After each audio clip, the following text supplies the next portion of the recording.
G'day everybody and welcome to Leightonwood. I've had a number of people join the channel and start asking questions about the layout, which is awesome. So welcome to everybody from Australia and overseas. There's quite a number of people from the US too, so welcome. And further abroad for anyone else in different countries, hello to you too.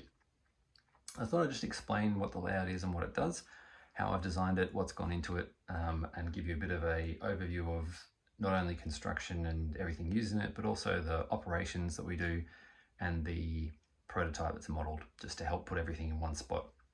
This channel's mainly here for me to record operations videos, so I'm not really going to be doing too many of these updates and things, but hopefully this answers questions that you've got. And if it doesn't, just write something in the comments and I'll get back to you. I normally see it pretty quickly. So what I'll do here, I'll go into dimensions, specs, tech stuff, all that sort of things. I'll show you the fiddle yard, and then I'll explain some of the details on the layout, where things are from, because I've had some questions about that, and also how operations work. So dimensions, the dimensions you can see of the scenic area is 2,400 millimeters by long, so from left to right on the screen, by 500 mils deep. I'm sorry, I don't know what that is in freedom units. We're a metric country, so that's how we use it, but hopefully it's not too hard to convert for you. The rail height is 1,320 mils off the ground, and I find that that is comfortable for me to lean over and work on the layout without having to raise my arms above my shoulders. I'm about 1.8 meters tall-ish, and that's just a comfortable way of both operating the layout, working on it, and then doing any little fine details or tweaks, and also when I'm cleaning the track as well. We'll go over to the fiddle yard and just have a look at that before we get into too much more. So here's the fiddle yard. As you can see, it's a 6-track fiddle yard. It's built on shelf runners. The fiddle yard itself is 1,450 mils long. It's about 500 mils or 50 centimeters wide. The transfer table in the middle there is a meter long, so 1,000 mils.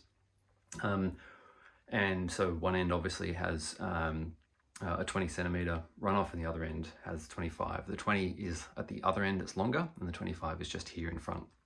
The reason I did that was because I was always planning for it to be a terminus, so the trains would run off the whatever layout I've got onto this fiddle yard, and generally the locomotives would not need too far to run off the other end. It's just essentially to clear a space for the vehicles to come back out onto the main layout, and then for the locomotive to run around by transferring the track across. On the fiddle yard, the track is all code 100, just because that's easy, it's cheap, it's the most reliable. There's a tiny bit of a bow in the fiddle yard from one end to the other so that the trains don't run away, and it's all leveled out. We'll get back to the layout, the main layout now, and have a look at the rest of the specs. Okay, so the technical specifications. So as you can see, the layout's operated by NCE power cab over here. It's just a 2 amp system, so it's pretty much the entry level one. Does the job. I've got a DCC Concepts amp meter, which shows you the voltage up here. I'm not sure if it comes through on the screen, it's probably flickering, but the voltage that's coming through the layout at the moment and the amps. Interestingly, there's a difference between the amps that are displayed here and the amps on the NCE power cab, but generally they're within like 0.02 of an amp difference, or very, very minor. So they're also further along. The amp meter is just a tiny bit further along in the circuit, the DCC circuit. So that could account for it as well. But generally between the two of them, I get a good indication of how much power and current is going to the layout. So that's good. I generally find, as per the NCE specifications and recommendations, that all my locos are DCC sound equipped. Everything on here is. The draw for each of those, NCE recommends that each one's about 0.5. Some of them are less. One of them that's enormous, New South Wales 81 class, is a little bit more, just because of the draw, the sound, and maybe the power capacitor that's in it. I'm not sure, but anyway, so that's the power system over this side that runs the track. Then we've got a whole bunch of switches, and you can see different lights. So the turnouts are all controlled by DCC Concepts Cobalt Analog IP. I've got 3 separate buses on the layout. I've got wiring buses, that is.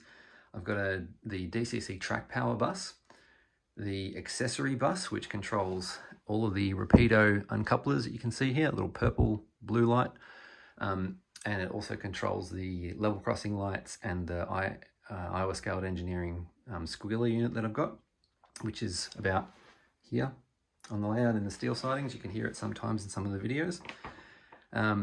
And the reason that I've separated those out is it's just good practice to separate your turnout wiring from your power, particularly if you get a short because you run the train into one of the turnouts that's set against it. Everyone's done it. I know, done it myself. You can at least correct the turnout without having to wait for the power to come back on, and also while the locomotive or the DCC system doesn't just keep tripping, so preventing you from doing that. So that's a reason for that. And the other reason for the second accessory bus, is just to keep things like the uncouplers, which have a very low current draw, they're only momentary switches, just off the turnouts as well, in case for whatever reason that goes out. The lighting is all by DCC Concepts as well, as part of their range of turnout stuff. They have an excellent range, and it's so easy to use. It's very modeler friendly. All the switches are from them for the lights. Whenever you change the points, and there's this train is sitting on that point at the moment, so I won't change it, but probably do this one actually. You can hear it changing, the lights are there. The way I've arranged the lights is in the middle, or for these ones with the green and red, it shows you which way the turnout is aligned. And all of the main, so not the diverging track, the main track is all in the middle, and the diverging track is wherever it goes. So this one that I've just changed is the steel siding over here in the back. And so the diverging track goes up into there underneath this building, this over here. And the main is obviously where the other wagons that are just behind this electric set are sitting. We'll just set that back.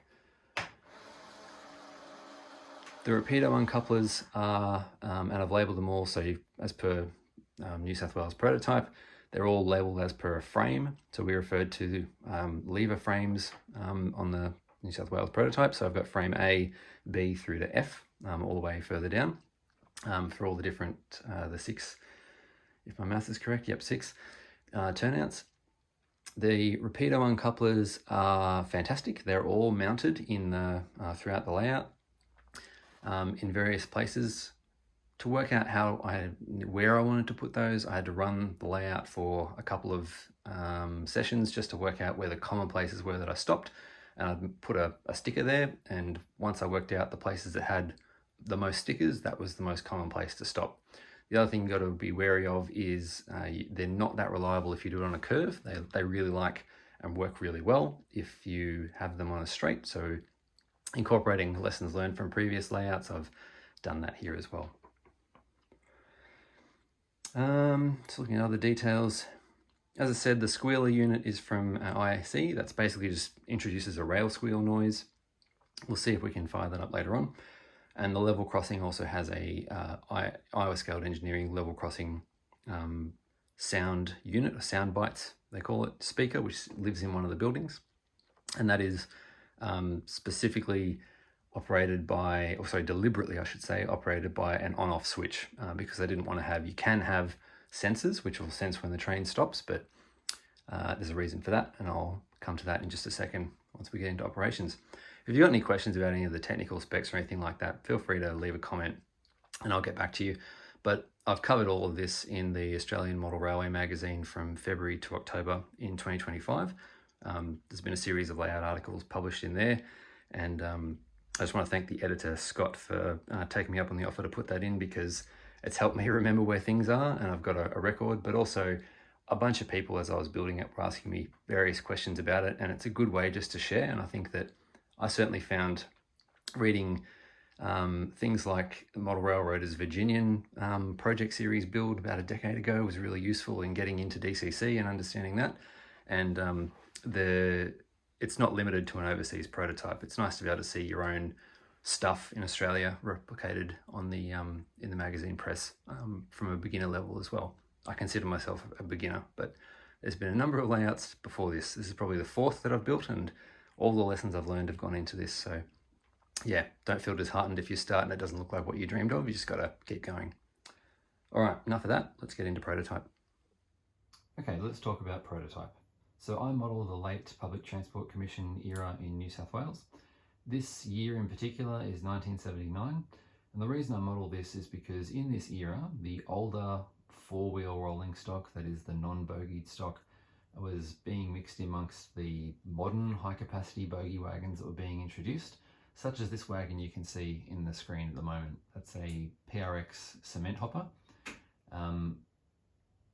The wagon code all had 3 letters in this era up until the end of 1979. You can see PRX, that's P for pneumatic discharge, R for cement, and X for bogey exchange.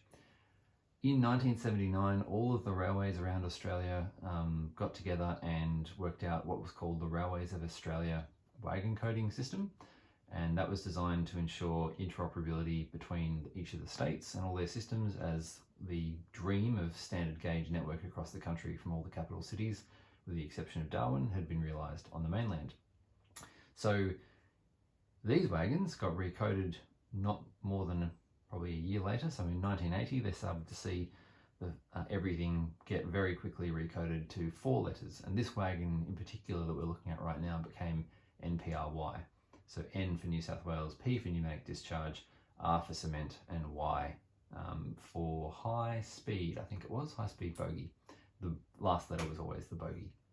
You can see on the wagon behind it as well, there's an X on the end of that VR wagon and an X on the wagon in the front. That indicates bogey exchange. So in the days when they used to exchange bogies to go onto the broad gauge network across Australia, which was in South Australia and in Victoria. The reason I like this PTC era in particular, and this late part of the era, is because it was still run as a government system. It was very inefficient, so you could have trains that had 1 wagon, so you'd have a locomotive and a brake van and 1 wagon, and that was run because the government provided a service and it wasn't run on commercial terms. Lost a lot of money in a lot of places as a result of this, but from a modeller's perspective, it's paradise. It's great to see. And so that short, colourful trains concept is why I wanted to model this era in particular. All the locomotives in this era are either Alcos or GMs, and this is before the introduction into New South Wales of 3,000 horsepower locomotives, when they started to look and sound different, but they had already been realised on the other systems. That's enough on prototype. We'll go across to how the layout runs. Okay, so the operating concept on the layout is trip trains. A trip train is a train that goes from a marshalling yard with deliveries that have got to go out to sidings on the Metropolitan Goods lines in Sydney, or not too far away from the marshalling yard, but too short to be added to another train. So it helps trains get in and out of the Sydney metropolitan area. And they occur across Australia as well. So they're short distance. You'd probably call them in the US short haul, but they're like ultra short haul in a lot of cases. They go not that far and they spend a lot of time waiting in sidings. What we do on the layout here is when the trains come in, the locomotive stops at the relay hut there in the middle, and the crew hop out, and that trackside phone that's just there, they go across to that, and that has the controls for the level crossing in it. They open it up, they turn on the controls for level crossing. You've seen that in the videos before, so won't have to do that again. They hop back in the locomotive carries on across the crossing, and then it clears the track circuit so they don't have to go back and turn it off, and they can continue on their way. And then when they get in here, they shunt the various sidings they've got to shunt. I think I've mentioned before, but T143A does the steel sidings and the fuel over the back there, and 143B does the cement here on this side, and sometimes the fuel as well.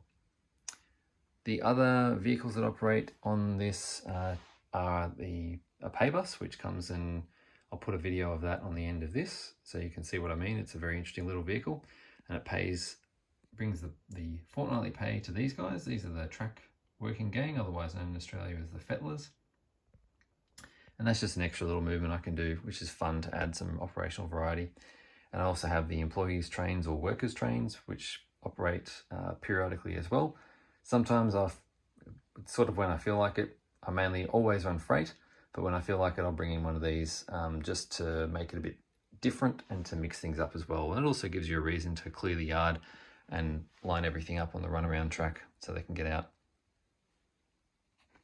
That's pretty much all I've got. If you've got any questions, please feel free to put them in the comments and I'll answer them as best I can. If you want to follow want to understand any of the scenery information or anything like that, if you've got any questions about that in particular, you can put that in the comments as well. Most of it was covered in the Australian Model Railway magazine from February to October this year. So all that information's there if you've got access to that. And if you don't, you should buy it because it's amazing. Thanks very much, everybody, and catch you again next time.